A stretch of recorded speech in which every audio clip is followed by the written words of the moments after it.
Hi friends, ஹெல்தியான கொண்டக்கடலை பணியாரம் எப்படி செய்யலாம் அப்படின்னு இந்த வீடியோவில் பார்க்க போகிறோம். ஒரு கப் கொண்டக்கடலையை வாஷ் பண்ணி க்ளீன் பண்ணிவிட்டு ஒரு கப் ப்ளைன் வாட்டர் சேர்த்து ஓவர் நைட் ஊற வச்சு எடுத்திருக்கேன். ஒரு கப் இட்லி அரிசியை வாஷ் பண்ணி க்ளீன் பண்ணிவிட்டு 3 hours ஊற வச்சு எடுத்திருக்கேன். இது கூட 5 மிளகாய் சேர்த்து ஊற வச்சுருக்கேன். இட்லி அரிசிக்கு பதிலாக பச்சரிசி, ரெட் கார் அரிசி அப்படி எது வேணாலும் நீங்கள் எடுத்துக்கலாம். மிக்ஸி ஜாரில் ஊற வச்ச கொண்டக்கடலை, ஊற வச்ச அரிசி, மிளகாய், ஒரு பீஸ் இஞ்சி, கொஞ்சமாக உப்பு சேர்த்து கொண்டக்கடலை அரிசி ஊற வச்ச தண்ணியை கொஞ்சம் கொஞ்சமாக சேர்த்து அரைச்சி எடுத்துக்கலாம். காஞ்ச மிளகாய், இஞ்சி சேர்க்குறதுக்கு பதிலாக பச்சை மிளகாயும் இஞ்சியும் நல்லா துருவிட்டு அரிசியையும் கொண்டக்கடலையும் அரைச்ச பிறகு அதில் சேர்த்துக்கலாம்.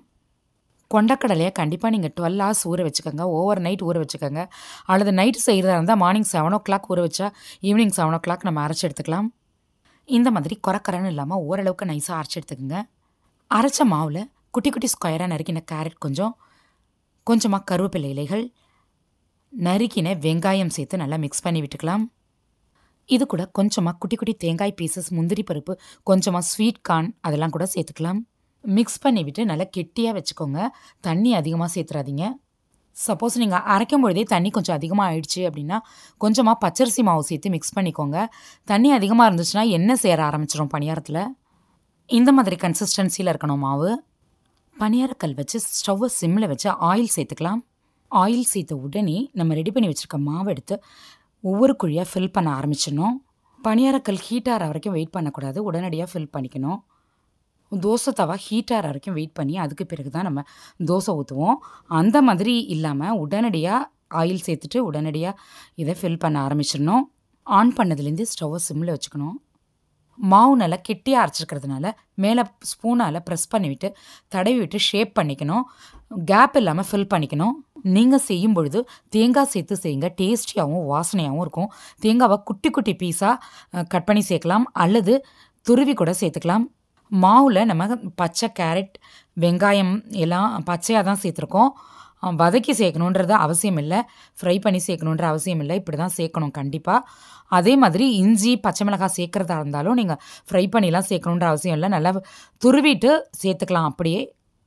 இது மாதிரி எல்லா குழிகளுமே ஃபில் பண்ண பிறகு ஸ்பூன் வச்சு மேலே ஈவனாக நல்லா தேய்ச்சி விட்டுக்கோங்க.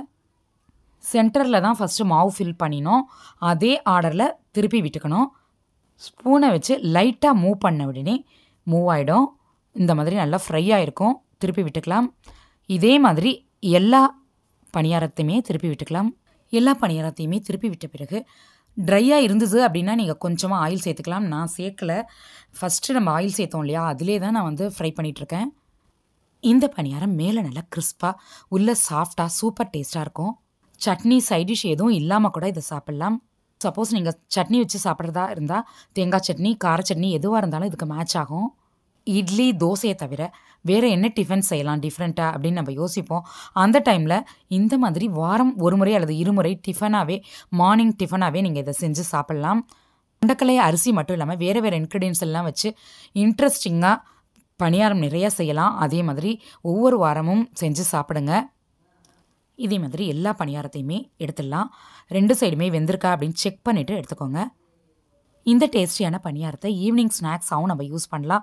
ஈவினிங் ஸ்நாக்ஸாக சாப்பிடும்போது நல்லா ஃபில்லிங்காக இருக்கும், பார்க்குறதுக்கே அட்ராக்டிவாக இருக்குது. சின்ன பசங்க, பெரியவங்க எல்லாருமே விரும்பி சாப்பிடுவாங்க. ட்ரை பண்ணி பாருங்கள். சேனலை சப்ஸ்கிரைப் பண்ணாதவங்க ப்ளீஸ் பண்ணிக்கோங்க. பக்கத்தில் இருக்க பெல் ஐக்கான் ப்ரெஸ் பண்ணி ஆல் ஆப்ஷன் கொடுத்துக்கோங்க. நம்ம சேனலில் நிறைய டிஃப்ரெண்ட்டான ரெசிபிஸ் இருக்குது. டைம் கிடைக்கும் போது போய் பாருங்கள்.